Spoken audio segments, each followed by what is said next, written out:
2023. Hello, everyone, and welcome to our presentation about enhancing public safety at train stations with smart IoT surveillance systems. This presentation is by myself, Lynn, and by my teammates, Babak and Samira.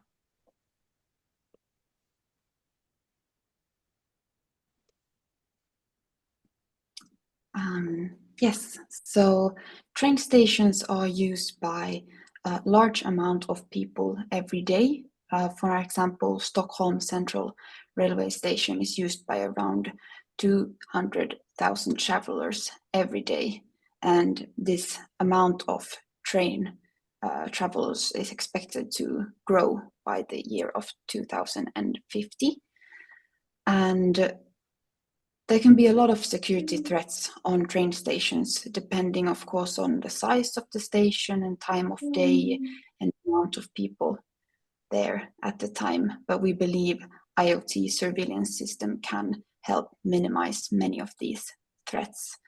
And some security threats include overcrowding, dangerous people, operational safety issues, and terrorism.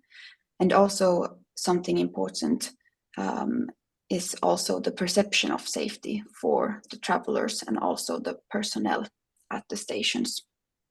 And we believe that IoT will help these train stations, both smaller and larger, to keep up good security and be able to answer security threats much faster than before. And the targeted group for this project is the passengers, for which is very important that they have a good perception of safety when traveling, because it can be, for example, empty stations where people feel afraid of pickpocketing or assault and so forth, and their IoT on-site data processing can be very important for fast response. And also just in general, safe traveling, have stations where everything runs well, and also to have a quick response if anything would happen. And for personnel, it's also a question of efficiency in work, so they use their time efficiently, they detect danger in time, and also they have a safer environment to work in. Thank you. Okay, thanks, Lynn. Yeah, just following up with what Lynn just mentioned, we have done a bit of literature review. It's still ongoing as well. And part of literature review, it's basically looking at the actual problems that probably different countries, including Sweden, is facing. We have came across with the report that is being done by UK authorities and government, and specifically Office of Rail and Rail and Road, basically report which is done between the year of April 2022 and March 2023. And based on that, 8 non-workforce fatalities were reported, and 2 workforce fatality due to road traffic collisions has been reported. 11 fatalities was reported to the trespassing at the stations, and a big number of about 300 incidents of suicide were reported as well, which among those 236 resulting in, again, fatalities, which is quite considerable number of fatalities we can see within almost a year. Looking at a lot of literature review related to IoT and how the IoT can help securing the stations in various ways, we look at utilizing Internet of Things as a technology for real-time crowd analysis and management, which is one of the important parts we are looking at. And then again, capturing the behavior and interactions of people or even objects within the stations that can be gathered and analyzed through sensors and data analytics. On top of that, information security and privacy in train and railways can be looked at.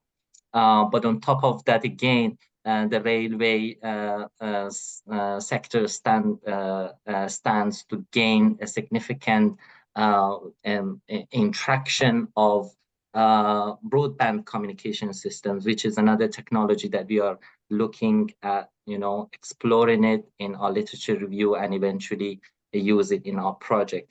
Last but not least, the implementation of IoT technologies can enhance the response time of railway personnel and even security personnel, first responders, as my colleague earlier mentioned, that one of the aims of this project. Without further ado, I'll just pass it to my colleague Samira to continue with the methods and techniques that we are looking at this project. Samira, go ahead. Yes, thank you. Thank you. And this slide, we speak about the methods and techniques, the process of enhancing public safety in train stations with smart IoT surveillance systems through participatory design involves employing various data collection methods such as interviews and observational studies. These methods provide valuable insights into commuter behavior, safety concerns, and preferences. Based on this data, some PD methods can be implemented. At first, user journey maps can be crafted. These maps illustrate various interactions commuters have with safety measures and surveillance systems during their time in the train station. The second one is organizing co-design workshops, which enables collaboration among commuters, station staff, security personnel, and technology experts.